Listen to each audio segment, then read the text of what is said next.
The betrayal that happened while I was sleeping in the next room. I used to believe that sleep was the safest place a person could be, a small escape from reality, a pause button on worry. That night, I went to bed believing my life was exactly where it should be. My wife was home, the lights were off, the door was locked, and while I slept peacefully in the next room, my marriage ended. I didn't hear anything unusual. No whispers through the walls, no footsteps, no sudden noises to wake me. Just the steady hum of the old ceiling fan and the quiet rhythm of my own breathing. I remember dreaming, something meaningless, something calm. I woke up to silence. It was the kind of silence that feels intentional, as if the house itself is holding its breath. The clock on my phone read 2:47 a.m. I reached for her side of the bed out of habit, my hand brushing against cold sheets. She wasn't there. At first, I wasn't alarmed. She had always struggled with sleep. Sometimes she'd move to the guest room, sometimes to the couch. I told myself that was all it was. I closed my eyes again, but something felt wrong. I got up and walked down the hallway. The guest room was empty. The bathroom light was off. The living room was dark, untouched. Then I noticed the faint glow under the door of my home office. That door was never closed.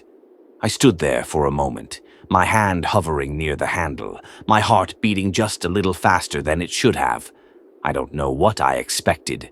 Maybe her scrolling on her phone, maybe tears, maybe nothing at all. I opened the door. She was sitting at my desk. Her back was to me. She had headphones on, and she wasn't alone. On my computer screen was a video call. A man's face filled the monitor. He was smiling in a way that felt intimate, familiar, the kind of smile you earn over time. My wife laughed softly. It wasn't a laugh I recognized. It was lighter, freer, the kind of sound she hadn't made with me in years. She didn't see me at first. I stood there, frozen, watching the way she leaned forward, the way her voice dropped when she spoke. I watched her tuck her hair behind her ear, the same nervous gesture she used when we were dating. That was when I understood. This hadn't started tonight. I cleared my throat. A small sound, barely anything. She turned around, her face drained of color. The headphones slipped from her ears and hit the desk. On the screen, the man's smile vanished. The call ended abruptly. For a long moment, none of us spoke. The room felt too small, too real. "How long?" I asked. My voice surprised me. It was calm, empty. She opened her mouth, then closed it. Her eyes filled with tears that didn't move me at all. "I didn't mean for you to find out like this," she said. I laughed once.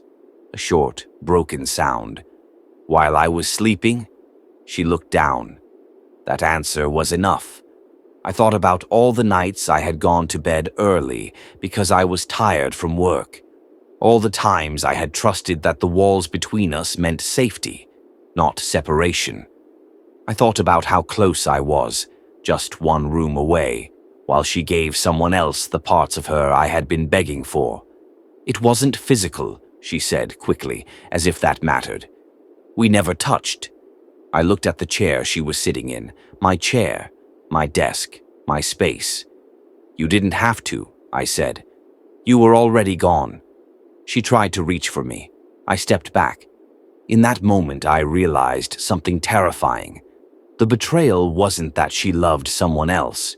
It was that she had learned how to live two lives so quietly that I could sleep through it. I went back to the bedroom and sat on the edge of the bed. The sheets were still warm where I had been dreaming, unaware. She didn't follow me. By morning, she was gone. She left a note on the kitchen counter. 3 sentences, apologies without weight, words that felt practiced. I still sleep in that same bedroom. Sometimes I wake up in the middle of the night, heart racing, convinced something is happening just beyond the wall. And the worst part isn't that I was betrayed. It's knowing that while I slept, trusting the person I loved most, she was awake, choosing to leave me, one quiet moment at a time.